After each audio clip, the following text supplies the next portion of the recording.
Okay, hello. Um, yeah, and on that topic of forgetting to progress, press record last time, I also forgot to post metaphysics exercise number 3. Thank you, James, for calling that to my attention. Yeah, I'm particularly discombobulated this quarter. I mean, I always am, but it's worse now. So, just bear with me. Yeah, so I did post that and I changed, since there wasn't one due Thursday anyway, I changed the due date to Thursday. For metaphysics exercise number 3. Okay. Oh, and I brought lots of markers. That's Blackboards are better. Do I really believe that, or am I just an old folks? I don't know. All right. So now we're finally starting to read the Rationalists. Number 1 is Rene Descartes.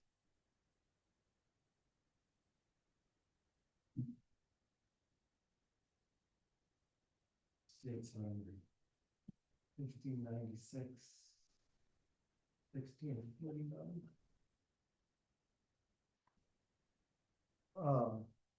So probably, I mean, first of all, I should say, I think I've said this already in this course, but I'll say it again, that I'm not really a historian. I'm a philosopher. I read lots of stuff in the history of philosophy. I first kind of focus on what it actually says and how it relates to other philosophy I've read, and then kind of like against my will, I get dragged into learning more and more about who these people actually were and where they lived. But it's still pretty incomplete. So so I'm gonna, when we get to a new person, I'm gonna say some things about their life that I happen to know that seem relevant, but it's not like a substitute for a real historical background. I mean, the most important things about Descartes' life, I guess, are actually contained in today's reading, which is autobiographical. Um, he was born in France. Um, he His family was either old nobility or kind of recent middle class lawyer people, depending on who you ask. um, uh, but anyway, he did work partly in France, and he wrote partly in French, partly in Latin, right? I mean, all the people we're reading wrote their most important works in Latin. Um, Descartes and Leibniz also wrote a fair amount in French. Spinoza wrote some stuff in Dutch. Leibniz wrote some stuff in German, but mostly just letters. Uh, so it was really the generation of Leibniz's students that started writing philosophy seriously in German. Um, anyway, right. So he worked partly in France, wrote partly in French, but he spent a lot of his life in other places. Um, I mean, first of all, as he describes here, he traveled around as a soldier, as a mercenary, basically. Some say he was a spy. I don't know if there's really good evidence for that, but it's and it's fun to think that he was actually a spy. Um, and then later on, he lived on and off in Holland, um, which he gives an explanation here of why he wanted to live there, which may be part of the truth, but I think probably a more important part of the truth is that Holland was a much safer place to write stuff like this than France. Um, right. I mean, as he mentions or alludes to here, Galileo had been condemned. Um, um, it was, uh, living in a Catholic absolute monarchy was not necessarily the safest place to be if you were going to write things that you were worried might be considered heretical. So I think that's us probably part of the reason he lived in Holland. And he died in Sweden. He was invited by Queen Christina. He and his niece Catherine Descartes I'm going to mention again briefly in a moment, were invited by Queen Christina of Sweden to come like set up an academy there or something. So, but he died not long after he arrived there. Some people say it's because Queen Christina made him get up really early every morning, and he was not a morning person. That's again is probably not. He probably just got sick and died. But anyway, um, so that's that's a brief description of where he lived and when. Um, I want to mention someone else. Her name was Helena Chance. I don't know how you pronounce this name actually. It's Dutch. John's Chance. I don't know. Anyway, so she was a serving woman at the house Descartes lodged with in Amsterdam in 1634. Um, and um, she and Descartes had a sexual relationship, the only one in his life, as far as we know. And they had a daughter, Francine, who was born in 1635. So, um, Francine Descartes. And so, I mean, they weren't married, but Descartes, like, acknowledged her as legitimate offspring, like we know from the baptism record or whatever. And she died when she was 5 years old. She died of scarlet fever. Um, when she died, Descartes was arranging to have her educated in France. And that probably would have been a pretty serious education. And this is why I'm going to mention his niece, Catherine Descartes. So his niece, I think, basically kind of like her father wasn't really excited about this, but Descartes made sure that Catherine got a good philosophical education. And she became a poet and a philosopher, although she didn't leave much in the way of writings. And she was well known as a leader of a group of Cartesian women in Paris. And this was the Catherine who Christina invited to Sweden um, with Rene Descartes. So, um, so presumably Descartes imagined Francine like um, becoming a philosopher, or at least having the education that would make that possible. Um, um, she died in 1640, and the Meditations were published in 1641.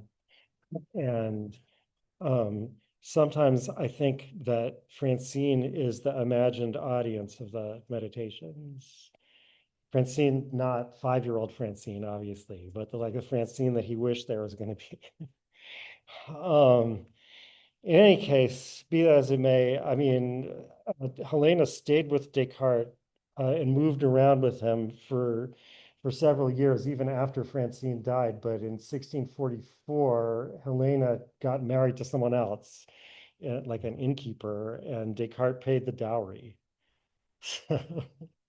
That's like you wish you could. There's actually a novel. I keep meaning to read it. Someone wrote a novel. It's called Words in My Hand, I think, um, which is about Helena. I mean, it's fictionalized, obviously. We don't. I wish you could hear what they said to each other, right? I mean, in any case, um, so that actually, there were a lot of important women in Descartes' life. Now, I mean, why am I mentioning this? Maybe it's partly just to apologize for the fact that the philosophers who are reading this course are all men, even though there were women writing philosophy in this period, right? So, I mean, not Francine, obviously, and as I said, Catherine, not that much. Um, but there were others, especially a little bit later. Um, Partly it's just inertia. Like I've been teaching the course with these three people in it all these years, and I don't want to start a new course. Partly it's, but there's other reasons for it. I mean, so if I put more people in the course, I would have to take something out, obviously. That's number one. And that's already, I'm already taking stuff out that I wish it could be in. But also, like, and this is kind of a dilemma about teaching these people in general, that the the female philosophers were neglected by later philosophers. Right? So like with Descartes, Spinoza, and Leibniz, I can say, and this is why Kant says blah, blah, blah, right? But Kant didn't read the female philosophers, they were neglected. So, and it's not easy to just unneglect someone, right? Like they're not part of the history. Now, not easy doesn't mean it's impossible. And in other courses, I've tried to do it, but not in this one. So anyway, I'm apologizing for that. But it's also, I mean, it's interesting how many, so there was Catherine, as I mentioned, and Queen Christina.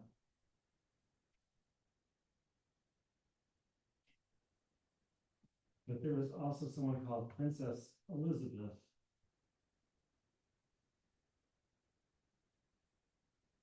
who I'll mention later, who Descartes exchanged a lot of letters with. Um, I mean,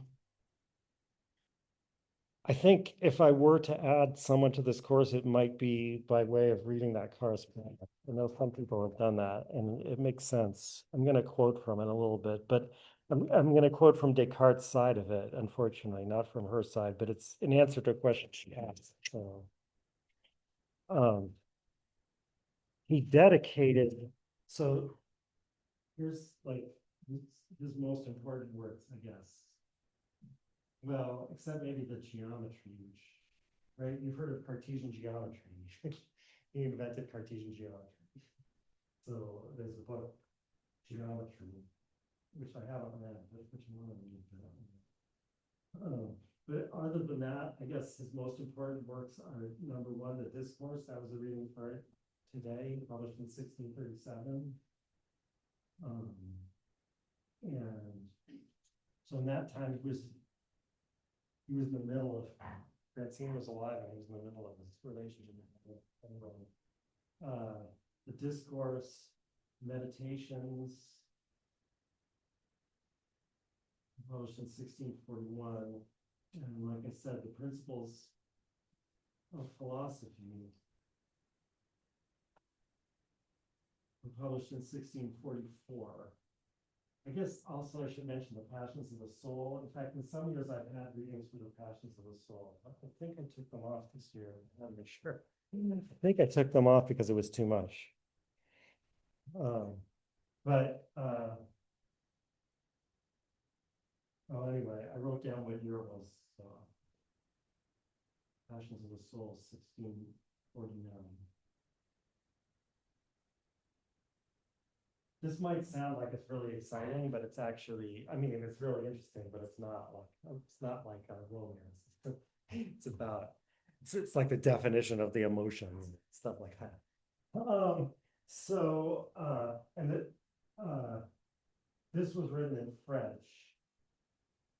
These two are written in Latin. I think this is all written in Latin.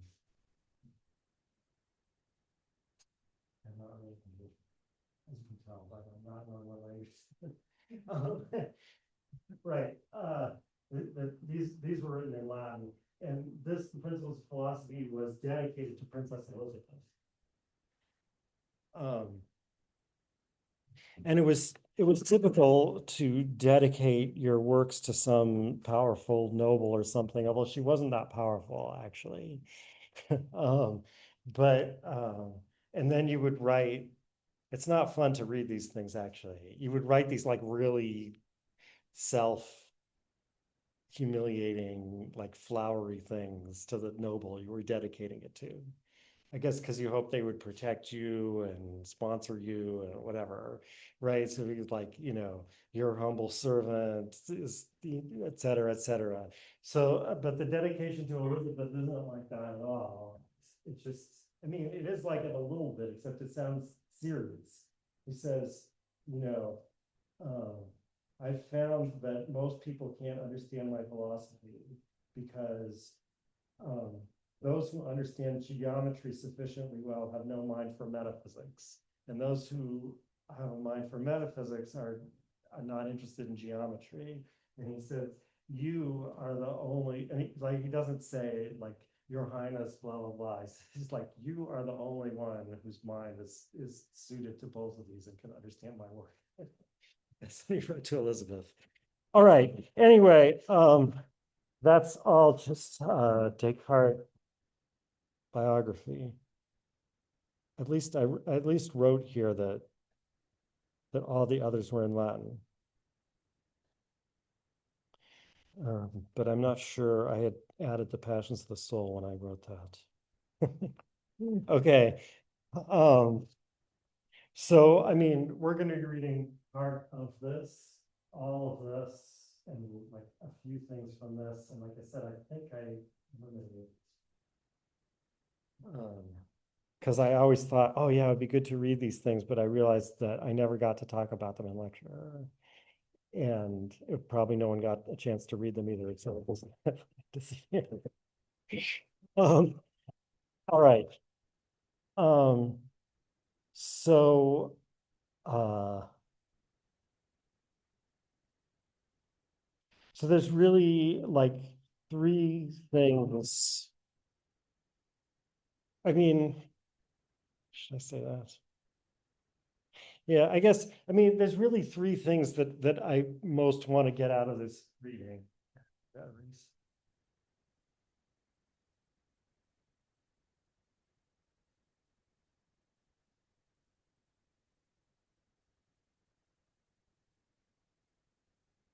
Now, Princess Elizabeth, she wasn't really the princess of anywhere in particular.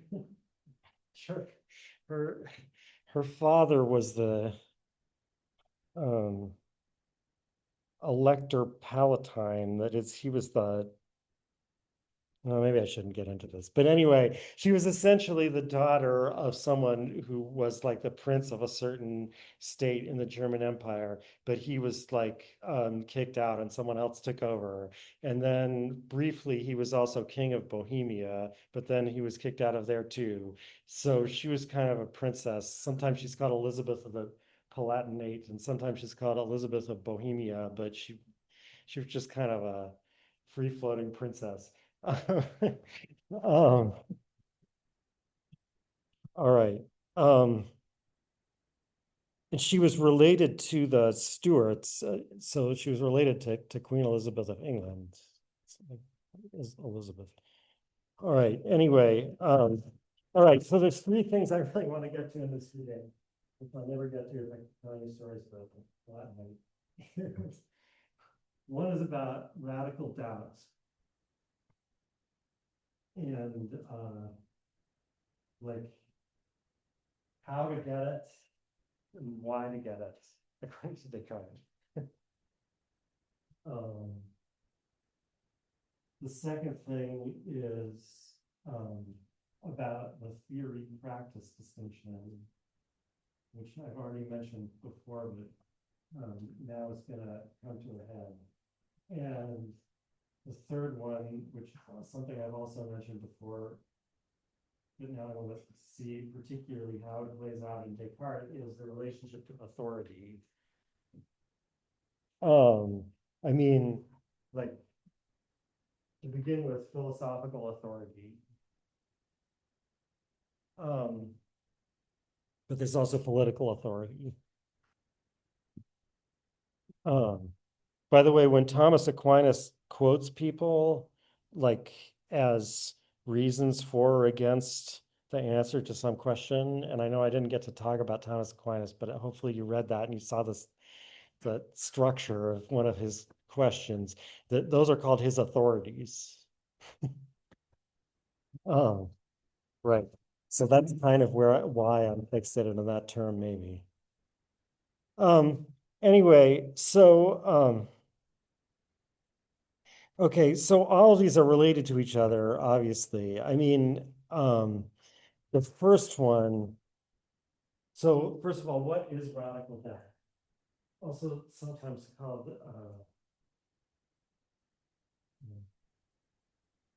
hyperbolic doubt. Um, but so like ordinary doubt is, from time to time I've been wrong, so it's best to be cautious, right? And we all engage in ordinary doubt all the time. Um, right? Like, oh, was it really written in Latin? Wait, let me like that's an example of ordinary doubt. Like you think something, but then you're not sure because of specific reasons that make you unsure, basically. And so maybe you'll check up on it. Um, and ordinary doubt obviously is at least sometimes a really good idea, right? It's clear why you should do it, because if you don't do it, then you'll just say whatever comes in your mind and you'll probably be wrong. So, radical doubt is when you try to find reasons to doubt all your old opinions at once. When I say I mean, of course, most people don't do this. Even Descartes says you should only do it once in your life. um, um, but that is what Descartes uh, says he concluded he would have to do. And then we'll see at the beginning of the meditations, the main character of the meditations, the meditator, um, uh, begins by saying, "Oh yeah, I just realized I've sometimes been wrong about things. So once in my life, I better like overturn all my old opinions." Um, so like the thing to notice, first of all, from the discourse is that this is not like a quick process, according to Descartes, right? It's not like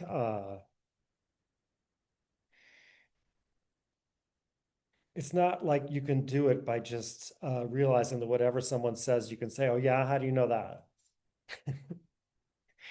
Right? I mean, that's obvious that you can always say that, but do you really doubt the things where someone says that to you? No, I mean, usually not, right? Um, so Descartes um, is talking about something much more serious than that. I mean, it's supposed to be kind of analogous to the reasons that make me engage in ordinary doubt, or maybe even in some sense consists of the reasons that make me engage in ordinary doubt. Um, I mean, we'll see in the meditations, at least until the very end, he mentions only things that we know we go wrong about. Sometimes things look different from far away. Sometimes we think something's happening, but it turns out it was just a dream. Um, yeah. So, but somehow he wants to get reasons like that to doubt everything.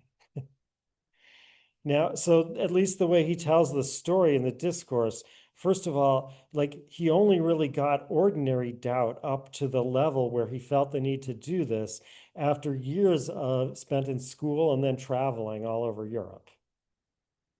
Um,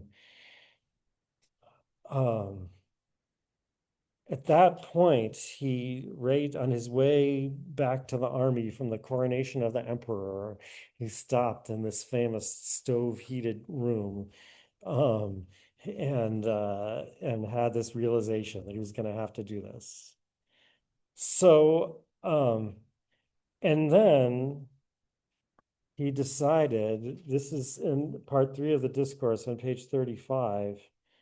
Um, um,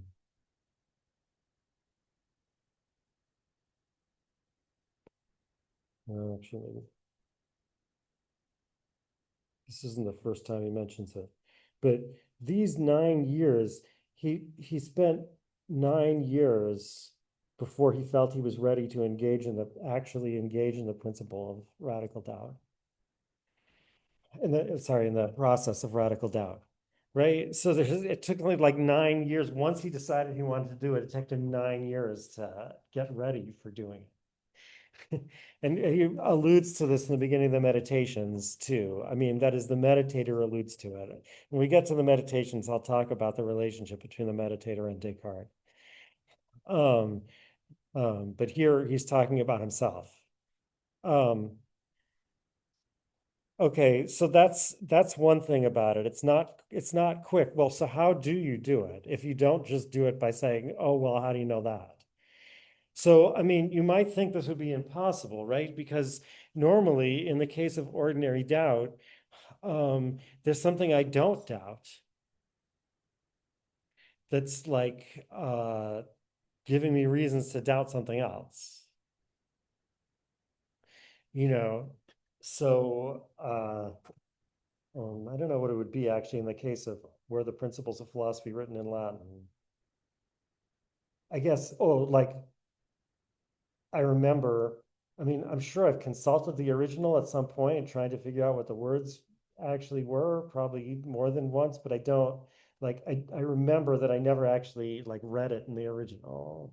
So that tells me I'm not sure. So, of course, if I also doubted whether I ever read it in the original, then I couldn't use that, like, um, uh, um, so you might think it would be impossible to do this with all your old opinions at once, right? Like you would need an external standpoint to do it from. And how could you do that? But this Descartes' general method is finding inconsistency in his old opinions.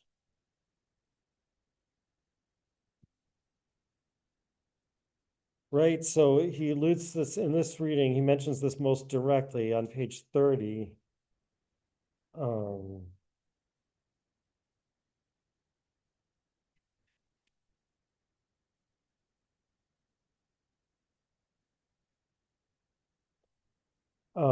there is only one truth concerning any matter. Therefore, whoever discovers this truth knows as much about it as can be known. That's like consequence he draws from it there. But there's only one truth about it concerning any matter. So if you find that some of your old opinions contradict each other, they can't both be true. And that's a reason to doubt both of them, basically. So um, now you might say, well, what do you mean there's only one truth about every matter? Couldn't there be one truth for me and another truth for you? Um, right? That's what's known as, well, that's a form of what's known as relativism about truth.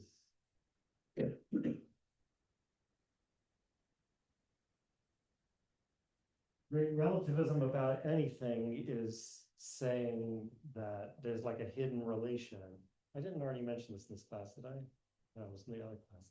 Yeah. I was talking about what the absolute means in Hegel. Absolute is the opposite of relative. Um, but anyway, so relativism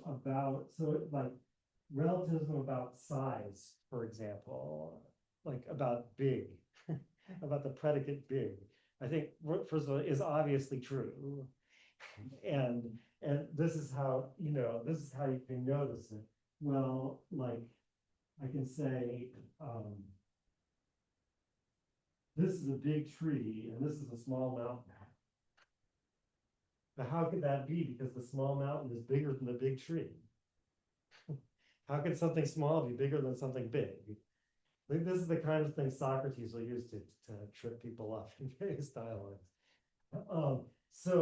But I mean, the right answer, according to us, according to Socrates, I'm not sure. The right answer is that big is really a relative predicate, right? So an explicitly relative predicate is one like brother, right? Where you can't be a brother without being a brother of someone. Um, so, but like a predicate with a hidden relation is like big, where you really have to say like relative to other mountains, right? So relative to other things of the relevant kind, whatever that is, right? So when we call this big, so we call this small, we call this big, we're not contradicting ourselves because here we really meant big relative to mountains, and here we meant big relative to trees. So similarly, you might think truth has a hidden relation, right? And so when I say X is true and you say Y is not true, like one way of filling in the relation is X is true for me. And then you're saying X is not true for me. Did I say Y instead of X? Anyway, I meant X in both cases. It's supposed to look like a contradiction, right? I say X is true. You say X is not true. Well, we might not be contradicting each other if when I say X is true, I mean X is true for me. And when you say X is not true, you mean X is not true for me, right? Well, I mean, um, this like this is a view that you this is something that seems attractive to some people. I mean, you can see why. Well, I think I can see both, so to speak, good reasons and maybe I shouldn't say bad reasons, but kind of like complicated reasons. Like complicated reason is when do we say something is true? Ordinarily, we don't like. I would say, here's a pen. When would I say it's true that there's a pen here? Not normally, right? I mean, it doesn't give you any more information. It's saying here's a pen. I think like at least sometimes it's an assertion of authority or power, right? Like I'm saying, no, it's true. That's not the only use for it, probably not. Lots of uses for it. And the more you think about ordinary language, the harder it is to know what's right usually. But so when someone says there's only one truth that counts for everyone, it sounds like they mean someone gets to tell everyone what to think. And you guess that it's probably they're the one who's going to get to tell you what to think, right? So that's the reason to say, no, I have my truth. You know, there's other reasons. Well, I mean, of course, Nietzsche has a different reason, which is that he thinks I have my truth, but you're probably not strong enough to have your own truth. Let's see if you're strong enough, right? That's a different version of relativism about truth. But anyway, so the main reason I'm bringing all this up is that, you know, Descartes is famous for saying, I think, therefore I am. And I'll talk about this when we get to it. Sometimes people kind of read this as meaning it's true that for me that I am because I think it's something like that. But that's not Descartes. Descartes is not a relativist about truths. Descartes thinks there's only one truth about every matter. And he wants to know the one truth about every matter. That is kind of jumping ahead of myself here, Ray. What is radical doubt and what is it good for? From Descartes' point of view, what radical doubt is good for is becoming certain of the truths. It's a step on the way to becoming certain of the truths, right? It's not for the purpose of doubting everything. Okay, so anyway, getting back to the method of finding an inconsistency, which is actually the method of the ancient skeptics, who Descartes alludes to briefly. He alludes to them to say, well, I'm not like them. Basically, I'm using their method, but my goal is certainty in the end, not doubt. The ancient skeptics thought that you would be happier if you doubt everything, basically. or suspend judgment about everything. So they try to give you find inconsistencies in everything, like for everything, write an argument for it and an argument against it, and then you could suspend judgment and you'd be happy. But Descartes is not going to be happy unless he knows the truth. Um, right. Um, so, I mean, like, for example, the fact that things look one way from far away and another way from close up is an example of inconsistency. If things really were always the way they looked, which would it be? Right? A tower looks round from far away and square from close up is the example, which I think I saw somewhere. I think I saw it in Montaigne, but that probably means that it goes back to the ancient skeptics or something. Descartes didn't. But anyway, so the example is a tower that's seen close up looks square and seen far away looks round. Well, it can't be both square and round. Therefore, the senses are not reliable. Right. And I mean, we find the same thing in the discourse being used to explain why his study of books in school, and right, he went to this famous Jesuit school called La Flèche, I think, and why his study of books in school and his study of quote unquote the book of the world as he traveled around Europe, why both of those, why he ended up rejecting both of those as methods that would lead to certainty. Because, what he learned in school is that if you take anything, you can find philosophers who argue about it. So, right, inconsistency, they can't both be right.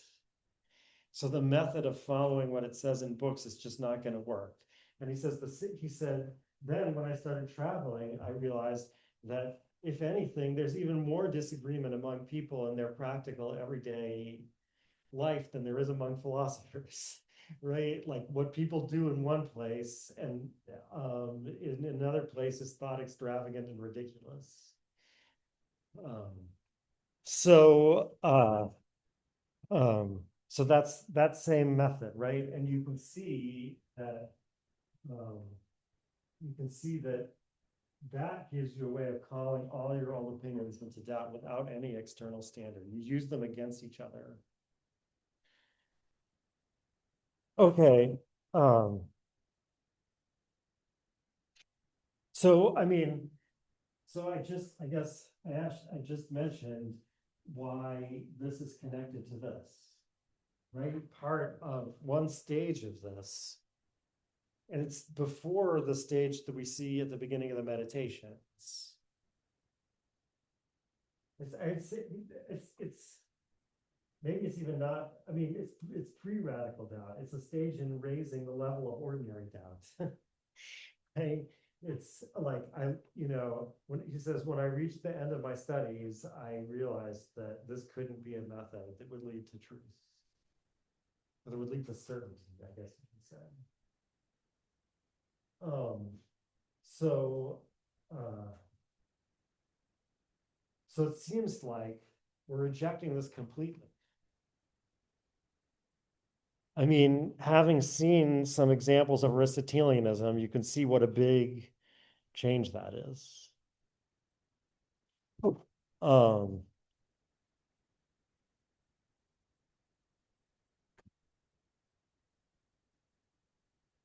um,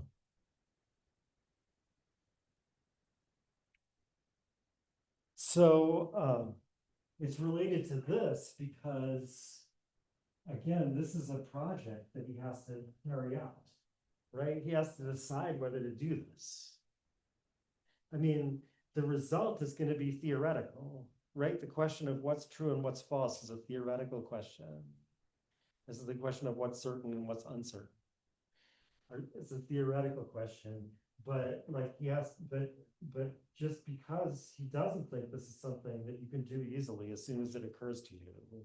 He thinks you need all these complicated preparations and whatever. So there's going to be a question about whether to do this and why. So Descartes' answer and so I mean, this is an example of why basically like you can never just discuss metaphysics and epistemology without ethics and politics coming in, because there's always an ethical and or political, or always both, I think, question about whether you should be doing metaphysics and epistemology, and if so, why. So Descartes' answer, as he puts it at the beginning of the Meditations, so we haven't got to this yet, but it's page, well, that's not right. I must have written down the page in some other edition, but anyway, I know where it is. Um,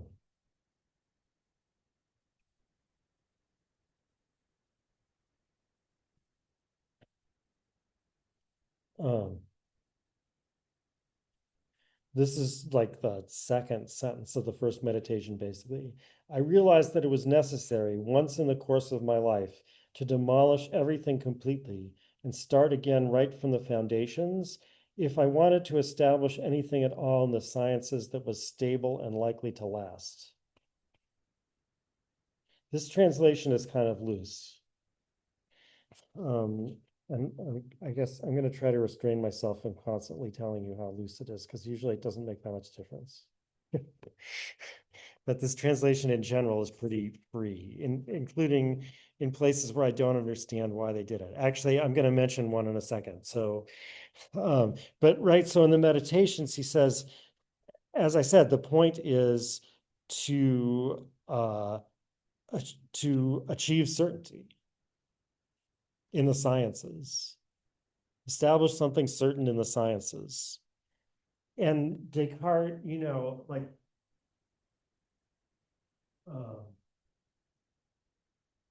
like most of the principles of philosophy is about physics and minus stuff like that.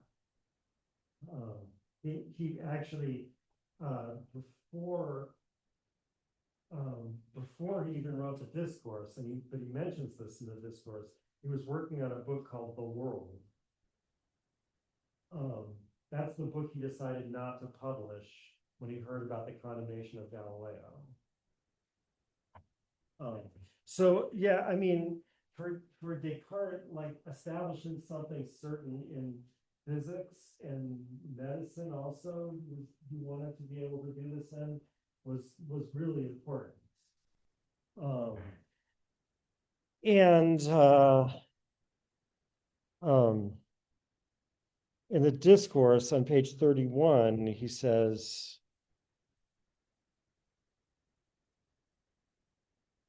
by the way, that was on page 76.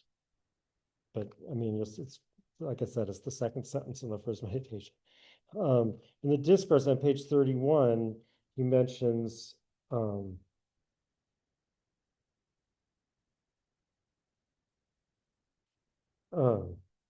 but observing that the principles of these sciences must all be derived from philosophy, in which I had not yet discovered any certain ones, I thought that first of all, I had to try to establish some certain principles in philosophy.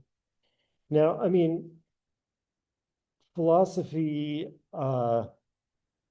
in this period could be extended to include physics. Medicine, probably not. But I think in that sentence, he's using it more restricted, like he means first philosophy, that is metaphysics. The, the, the full title of the Meditations is Meditations on First Philosophy. Actually, the full title is Meditations on First Philosophy, in which the existence of God and the distinction of the soul from the body are demonstrated. Anyway, so he wants to establish some certain principles of metaphysics. He wants to do that, at least especially, if not only, at least especially because he wants to build some physics and other sciences on top of that. And he's concluded that this method is the only way of doing it. Now, I mean, he'll say more about why this method is the way of doing it at the beginning of the meditations, not much more actually. But I mean, you can kind of see why, having rejected the method of authority, the method of books, and the method of reading the great book of the world, he's concluded that he can't rely on anyone else to do this. He has to establish certainty for himself.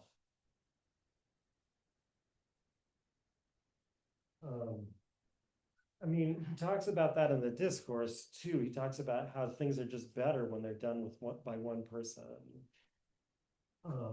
But and I'll say more about that. But you can see that it's like it's not just better, right? Like according to his own conclusions, it's really going to be impossible for this to be done by more than one person, right? For this to be done by more than one person, I mean, it might even be kind of impossible for it to be done by the same person at more than one time, which is, but it's like for this to be done by more than one person, you have to be able to do the kind of thing that works really well in modern science, where you say like, you know, the density of dust in the galactic disk is so and so grams per centimeter cubed. It's going to be like 10 to the minus something, right? But so and so grams per centimeter cubed. And then in parentheses, well, actually, usually you just have like one, and then because it doesn't even matter what it is that much. And you look at the end of the paper and it says one is like so and so, you know, 2005.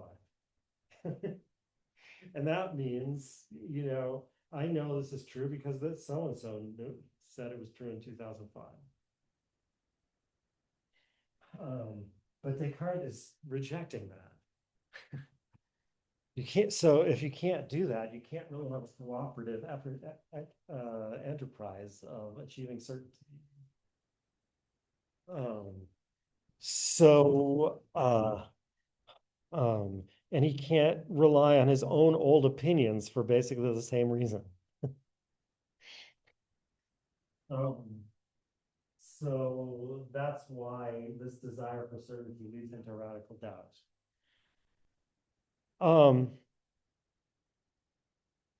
Okay, but why do we need certainty in the sciences so much?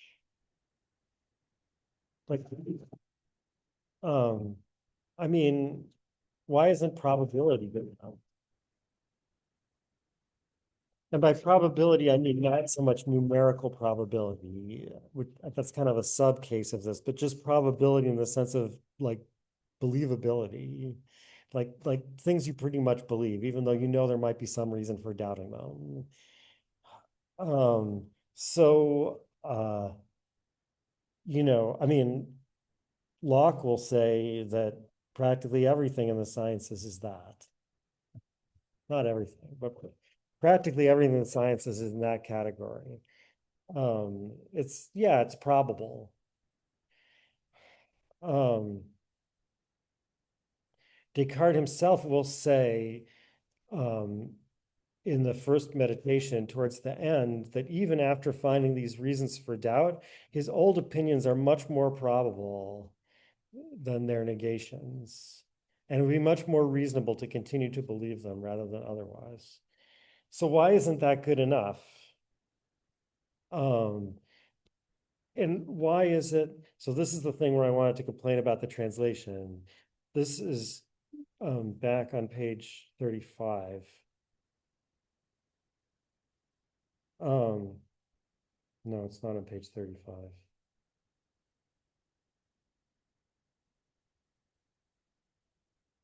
Back on page 31.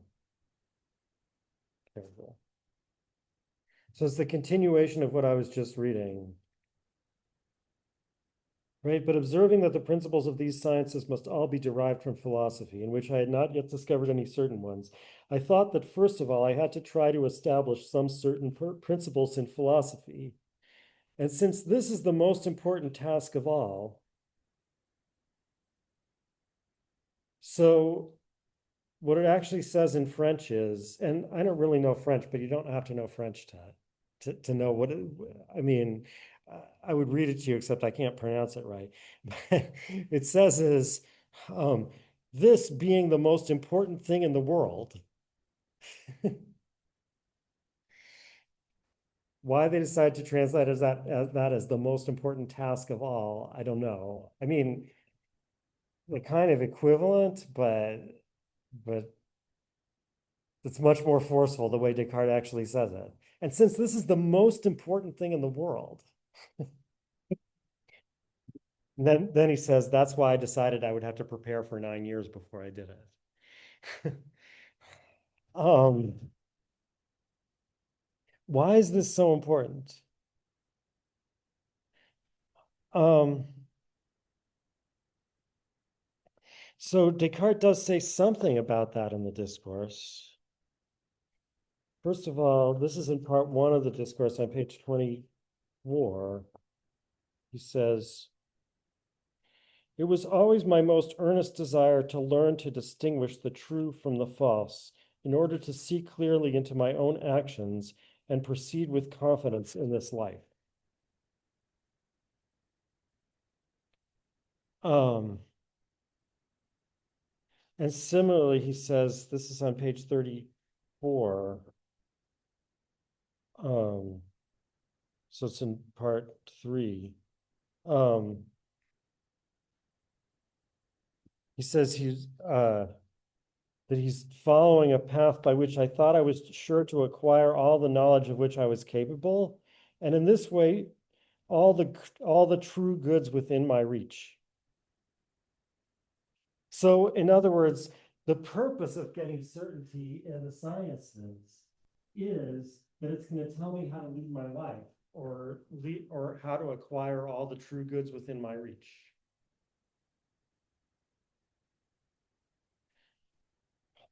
Um,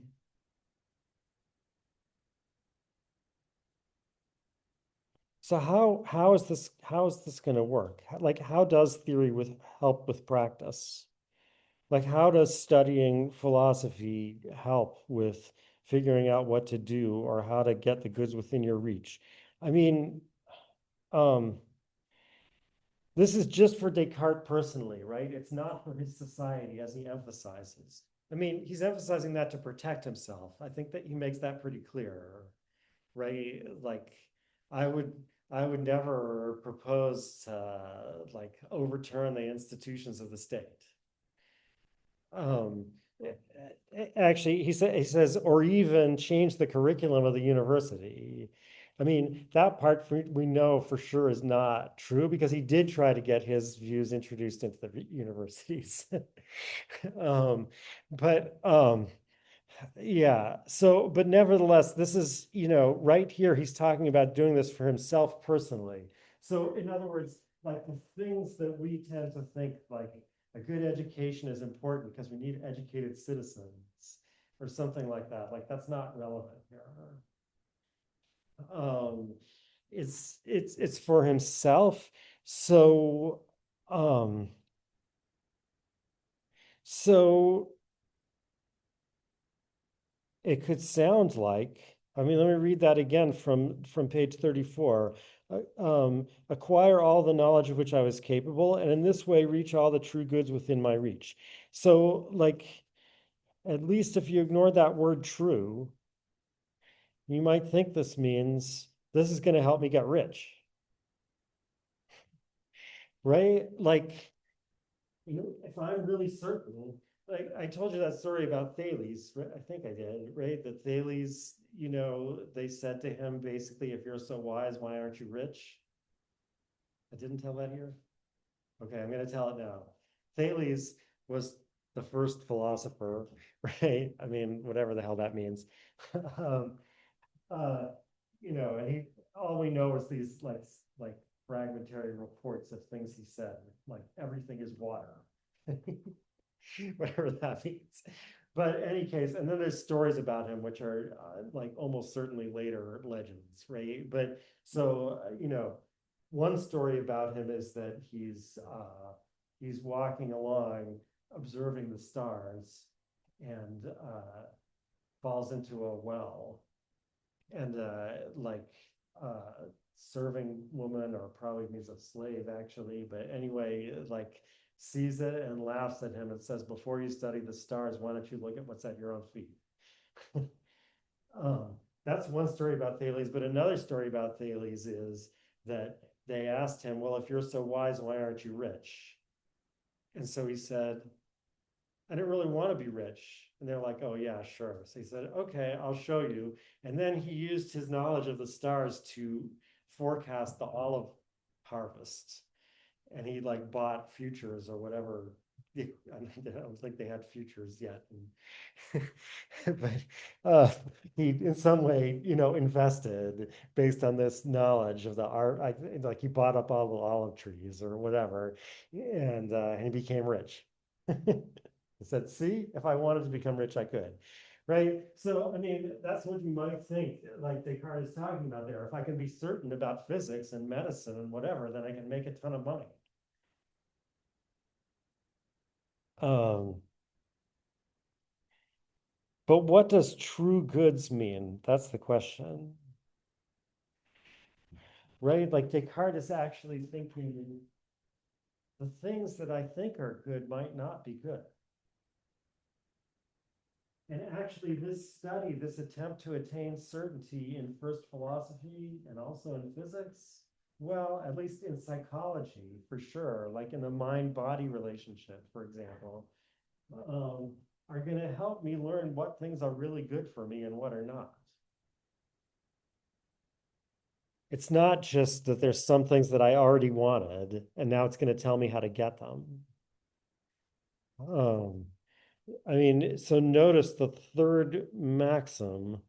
So in part 3 of the discourse, he introduces these maxims of a provisional moral code that he's going to follow while he's doing this doubt thing.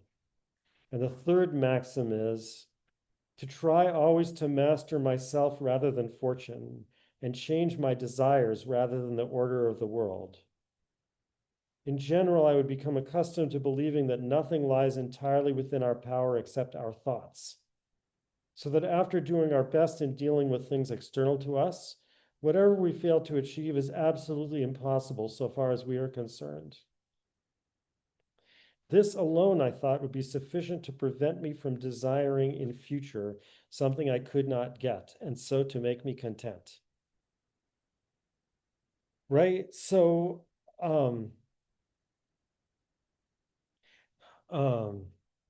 now this is supposedly just the provisional moral code, but I think you can see from Descartes' overall description of what he's up to here that this part, at least, of the provisional moral code, like he held on to afterwards. Um, right, and what he's saying is the key to being content, and he didn't invent this. This is, well, I guess this is like most ideas can be traced to Plato, Socrates, but also is like associated with the Stoics later on, that, to be content or happy, you have to learn what the true goods within your power are. And once you know that, you're only going to desire those, and so you'll be content. Um, and he says there, our true power is only over our thoughts. So it's how does he know that? Well, it's really demonstrated in the meditations, I think. So that's like his projecting back his knowledge afterwards. So that means this relationship here is weird. It's like what this study teaches you is that ultimately the goods for you are good thoughts. In other words, that the best way to spend your time is studying theory. It's like self-supporting or something.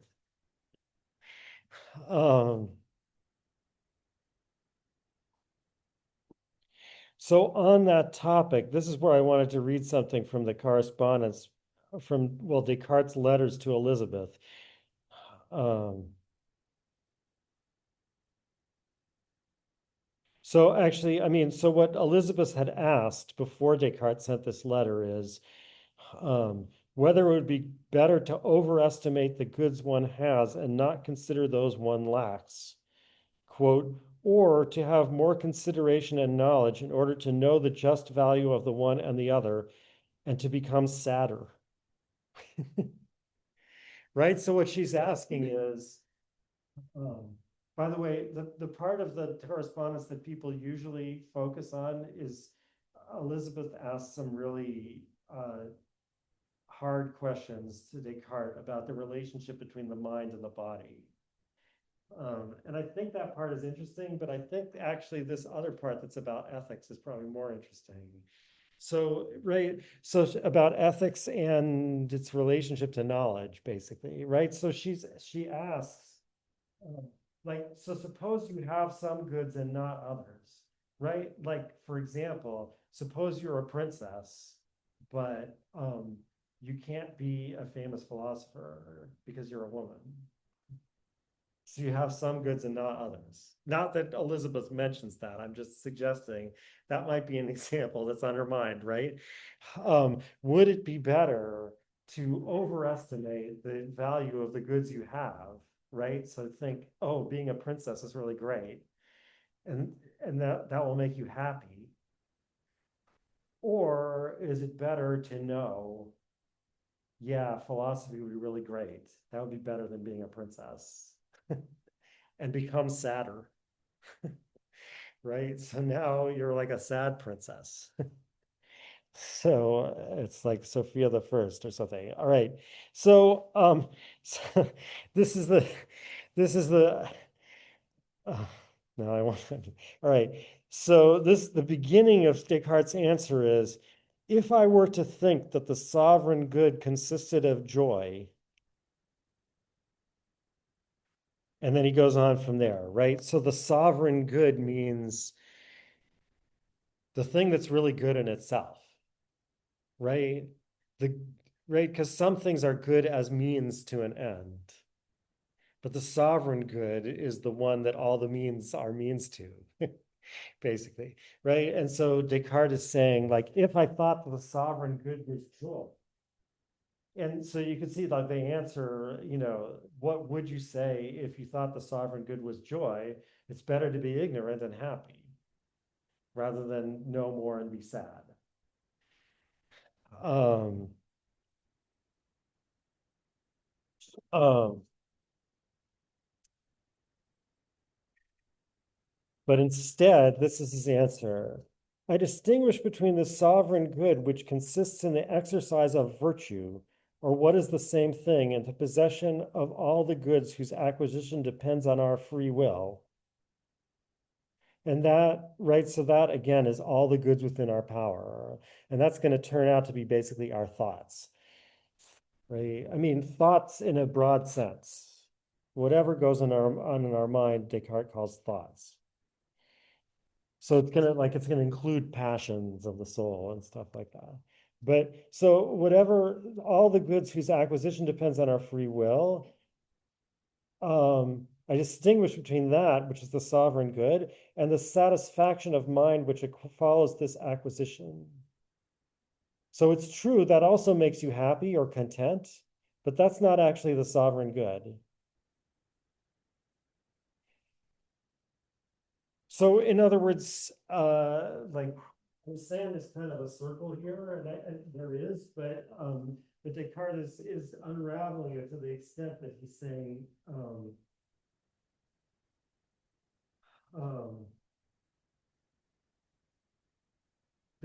knowing this will make you content and happy. Um, and also, it will make you content and happy because you'll know that you've done the best you possibly could. And so Descartes is saying it's like, which comes first? What comes first is, this is the best you could possibly do. And that explains the happiness. Not, this is the best you could possibly do because this is the way to become most happy. Right. So then he continues, this is why, seeing that it is a greater perfection to know the truth, even though it is to our disadvantage than not to know it, I admit that it would be better to be less gay and to have more knowledge. Gay there, obviously not in the sense of gay versus straight, but just like, again, happy. Um, uh, so, um,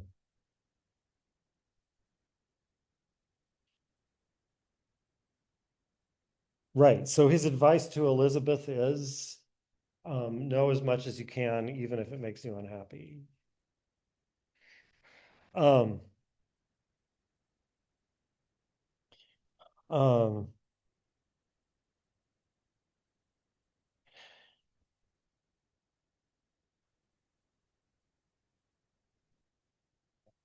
right.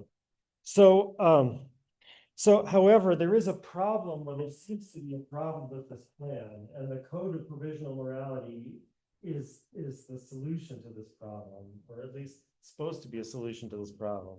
So the problem is that the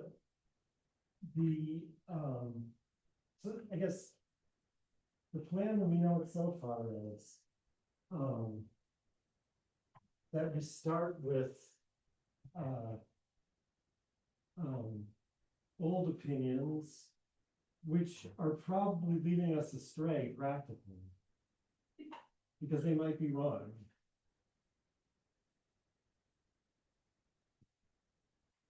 So, so what we're going to do is doubt them all. And then that's going to lead to certainty.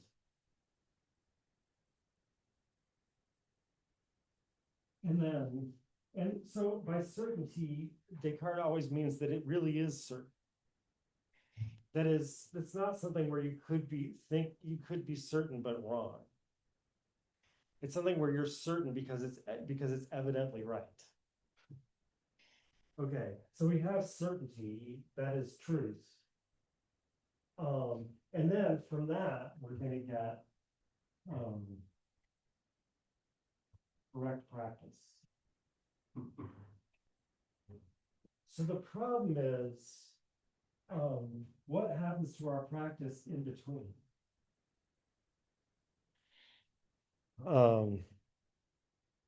This is a problem that Plato already draws a lot of attention to.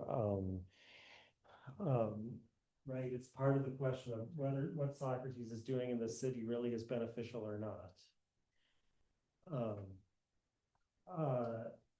Because before, well, we had certain opinions, maybe some of them were wrong, probably a lot of them were right. And they told us how to act. Now we call them all into doubt. So that's going to lead us to abandon all our old practices, presumably. But I mean, first of all, some of those old practices were probably good. And second of all, they were almost certainly better than doing nothing at all.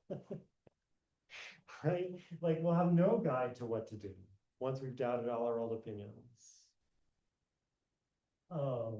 Like, what's to stop us from just leaping, like walking off a cliff? So Pyrrho, the founder of ancient skepticism, there are stories about him. Again, who knows if these stories are true, but there's stories about him that what stopped him from walking off a cliff was his students. that they would like follow him around, and he would he would just like walk in front of wagons that were gonna run him over, and like walked him, the students kept like grabbing him and pulling on him. Right. So assuming that that's not your solution, what's gonna happen in here? So that's why Descartes says, just as before you tear your house down, um, you need to not only decide how you're going to do it and make a plan for the new house, but you have to find somewhere to live in between. Um, so I think last time I talked about this, I thought we were going to remodel our house soon. And so this issue was very much on my mind. Turns out we couldn't really afford to remodel our house, so that problem went away. But anyway, um, uh, so that's where this provisional moral code or provisional morality is supposed to come in, right? Like, so what's going to happen here? So the theoretical and the practical sides are going to be split. What's going to happen on the theoretical side is I'm going to call everything into doubt. What's going to happen on the practical side is I'm going to basically keep doing what I would have done anyway. I mean, there's some qualifications to that, but I'm going to basically not call anything into doubt on the practical side. Um, um, um, so that way, as Descartes says in the second meditation, he says, or no, it's the end of the first meditation. He says, since I'm only dealing with like matters of knowledge and not matters of action, there can be no danger in doing this. Um,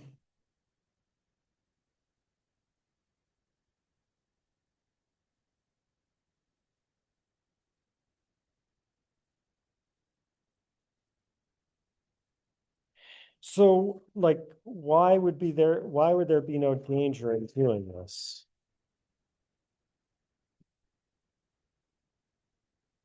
Um, or I guess I could say, um,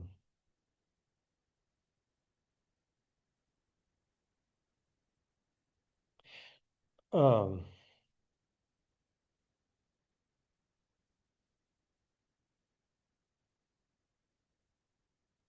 why is there no danger in doing it in theory and there is danger in doing it in practice? Or why should you do something completely opposite in the case of theory that you do in the case of practice?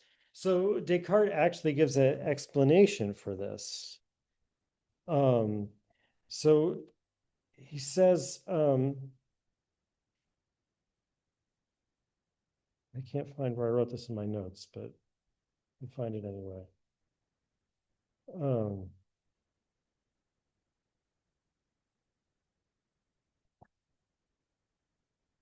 Right. So it's on page 32 in the explanation of the second maxim. So the second maxim is to be as firm and decisive in my actions as I could, and to follow even the most doubtful opinions once I had adopted them with no less constancy than if they had been quite certain. Right, so it's the opposite. What he's going to do on this side is he's going to look for some reason to doubt all his own opinions. If he finds any reason for doubt, that's going to enable him to stop relying on that old opinion. And that's going to like get rid of everything that isn't certain. And hopefully in the end, he'll be left with something that is certain. And that's what he can use to rebuild philosophy and science. And of course, spoiler alert, yes, he finds something that's certain. Okay, but the second maxim is of the provisional morality is to do the opposite in the case of practical issues. So, and Ray, again, well, I hope I've implied this in what I've said, but maybe I should emphasize it explicitly once again, what the distinction between theory and practice means here, right? A theoretical question is a question about what is true and what is false. It's a question about knowledge, probability, something like that. A practical question is a question about what should I do? Yeah. Why is practice not just always important theoretical? Like, how can you remove it? Well, so here's an example, right? He says, um, in this respect, I would be imitating a traveler who, upon finding himself lost in a forest, should not wander about turning this way and that, and still less stay in one place, but should keep walking as straight as he can in one direction, never changing it for slight reasons. Of course, if you get to a cliff, you change that, right? But never changing it for slight reasons, even if mere chance made him choose it in the first place. For in this way, even if he does not go exactly where he wishes, he will at least end up in a place where he is likely to be better off than in the middle of a forest. Now, I mean, there's various questions you could raise about this. I mean, like, so first of all, if you're actually lost in the middle of a forest, you're supposed to stay where you are. But that's because we assume someone is looking for you. That's also why before you go into the middle of a forest, you're supposed to tell someone where you went and when you're expecting to come back, right? And then, like, so then you should stay where you are and the search parties will find you. But assume you're lost in the forest and no one is looking for you, then yeah, this sounds pretty reasonable, right? Like if you keep, like you have no idea which way is the way out of the forest. Well, I mean, I guess I should say, you know probably that every direction will get you out of the forest eventually. Yeah, I mean, what if you found yourself, what if you're in Siberia and, you know, or like Northern Ontario or something, and there's nothing between you and the pole, and if you just keep walking, you know, but okay, that doesn't usually happen. So, you know, so like, but you have no way of choosing what's the right way to go. So you shouldn't stay where you are, then you're definitely going to stay lost in the forest, right? You should go somewhere. But you have no reason for thinking this is the right way. But once you've chosen it, you shouldn't start like then saying, well, it could be this way or it could be this way. You'll end up going in circles, right? Like that's or anyway, even if you don't literally go in circles, you go on this kind of random walk and it will take you, you know, out of the forest much more slowly, likely. Yeah. With that understanding, doesn't that rely on the like conceptual ideas of theory, which is that like you should choose this like straight shortest path, knowing that it's your best chance out with this way? I see what you're I'm saying. just wondering how to separate, not how in general, but how does he choose to separate those two? Right. I see what you're saying. How can we explain the difference between, I mean, because you understand that theory isn't coming in the way you might think it would, right? It's not telling you which is the way to go. Um, but yeah, I mean, if you don't think about it carefully, you might do the wrong thing here in the forest. Um, doesn't this count as one of his old opinions?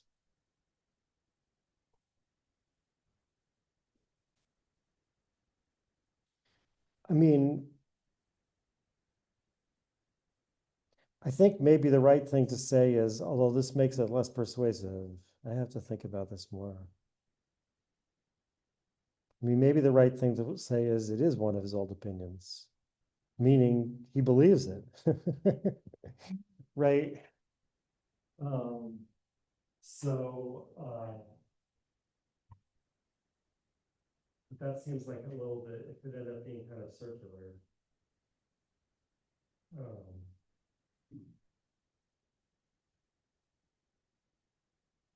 because he's explaining why, in the case of practice, you should rely on your old opinions. Or even if you had no opinion at all, you should just choose one and rely on that. Which, I mean, by the way, so like Spinoza is going to say that's impossible, and Leibniz is going to say the situation could never come up. You always, whether you realize it or not, know something that will make you choose one direction over the other. But Descartes believes in the freedom of indifference, that even in a case where nothing, there can be a case where nothing inclines me in any direction, and even in that case, I can decide to do something. But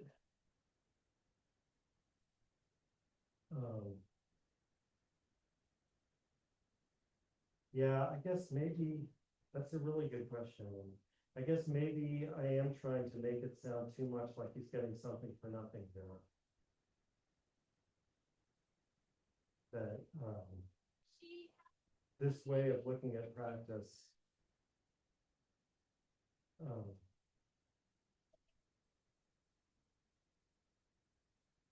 does kind of presuppose something. And it presupposes something that can't be justified, but yeah, that you do already believe. Yeah, did you want to say something? Is it curious working in theory to figure out what to do in practice? So maybe he is, but still the question is, like, doesn't that, I mean, yeah, I think maybe it is just really my fault for making this seem more than it really is. What goes into this provisional morality? I mean, it's, in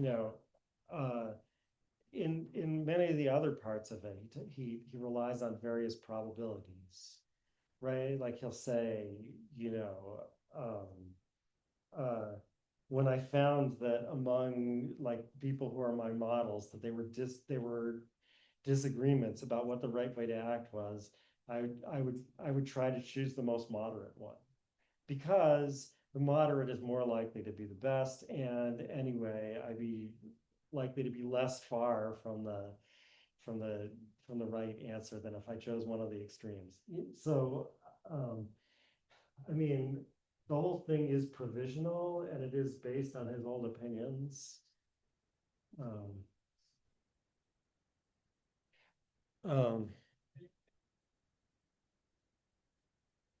Okay, I don't want to spend more time thinking and talking about this though, because I want to get to the other point, which is that, so I mean, so far it looks like that. And by the way, the first provision of the provisional morality is, or the first principle of the provisional morality maxim is what he calls it.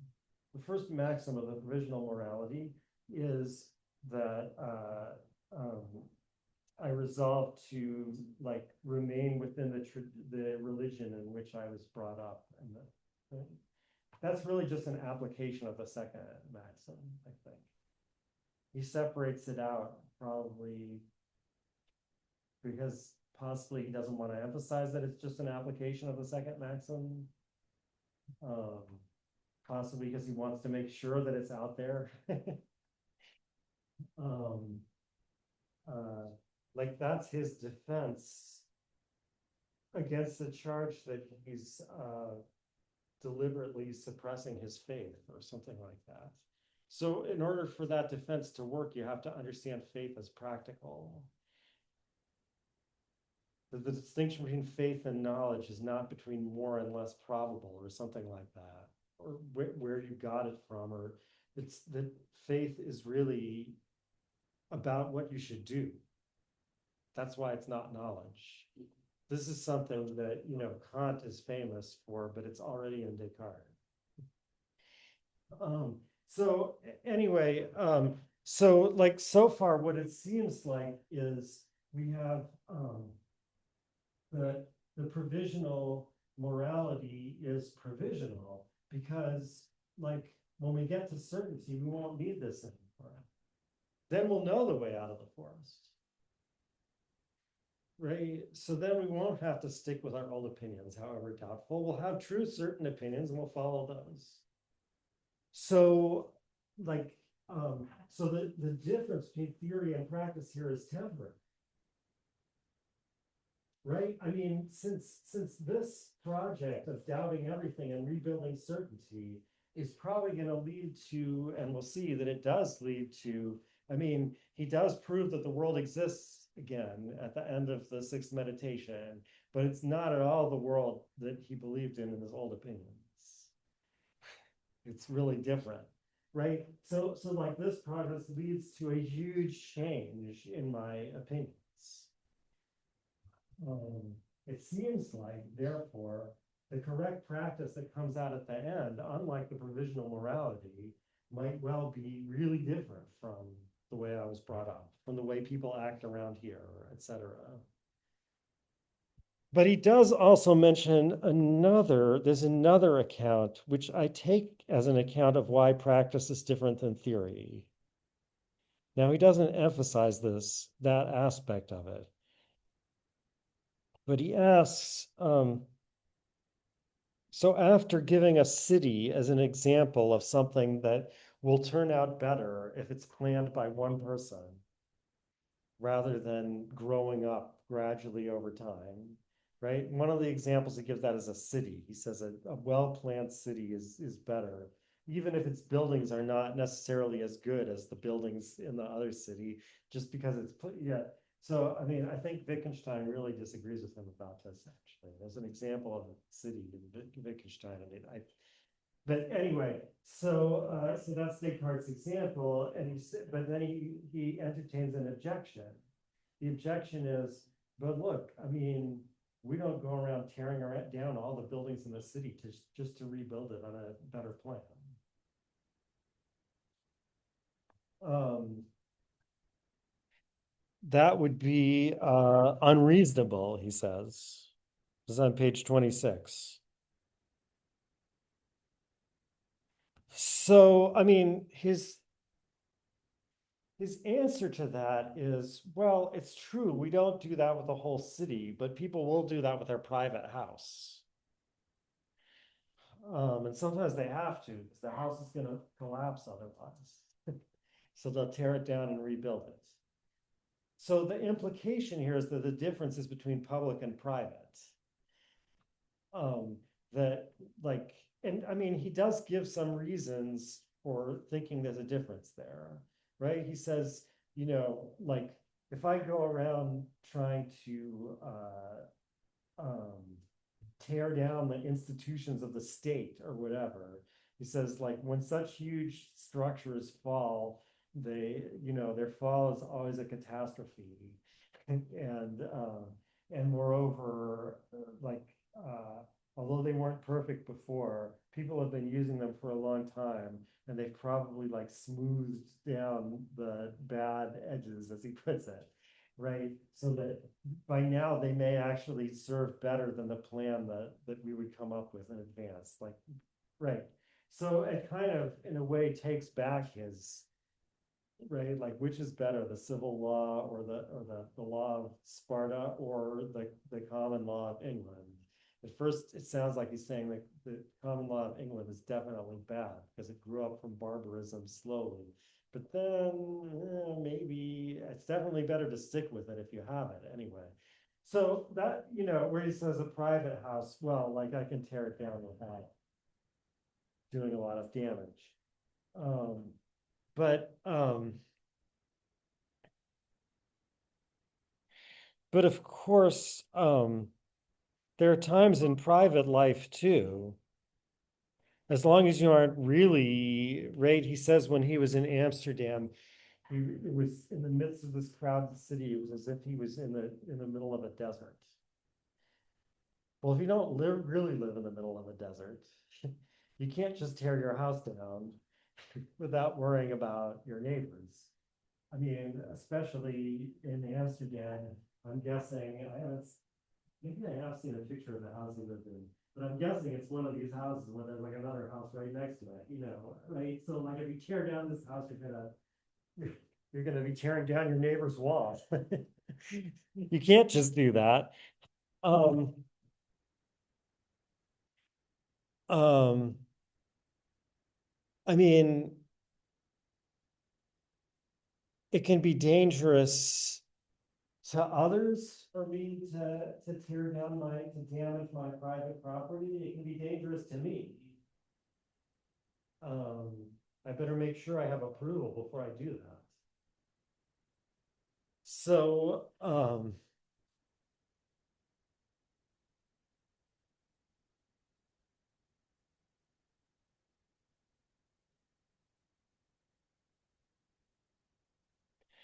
So it seems like really the difference here is not between public and private, but is really again between theory and practice.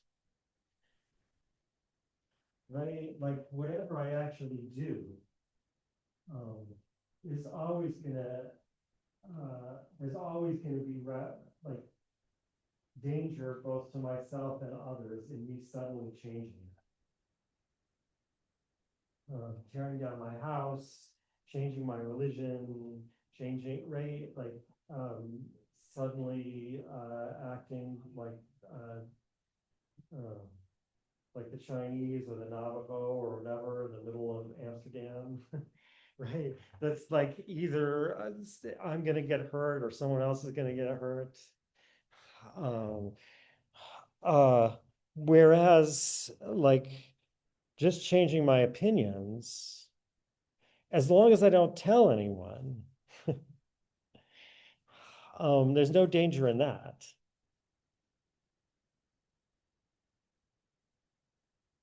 And when he discusses Galileo, he says, so I think I reminded you this before, but what they made Galileo agree to was they didn't um, they didn't make him agree not to think that the Earth was moving, but they made him agree not to teach it. Um, so oh, this is a sixth meditation. I'm looking for part 6 of the discourse. This book doesn't have running titles, which is very irritating. Here we go.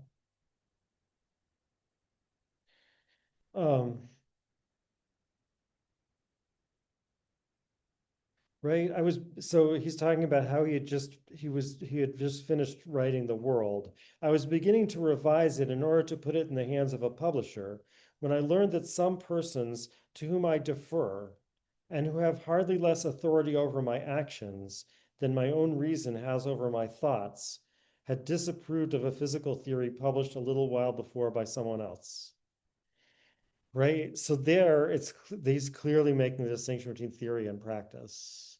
And he's saying the church has authority over my actions, but not over my thoughts. And again, presumably this is why even my private actions, it could be dangerous to change them based on like what I've figured out is true. So, I mean, if that's really what he means, then this would be a permanent reason, right? It's not just part of the provisional morality. Even once you reach certainty, um, it's unreasonable, it's dangerous. Um, it's like, why don't we just tear down all the buildings in the city? So one reason might be one reason might be, oh, it'd be a lot of trouble or whatever. But one reason might be, we don't want to give any person the power to tear down all the buildings in the city and rebuild it according to a plan. That would be unreasonable. Yeah, you don't want to say that um, explicitly in France under an absolute monarchy, but I think that's part of what he's thinking here, right? It's uh, uh,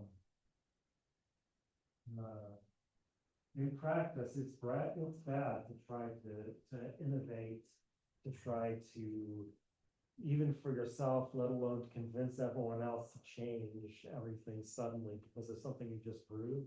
But in theory, there's no problem. Um, so we'll see that Leibniz disagrees with that.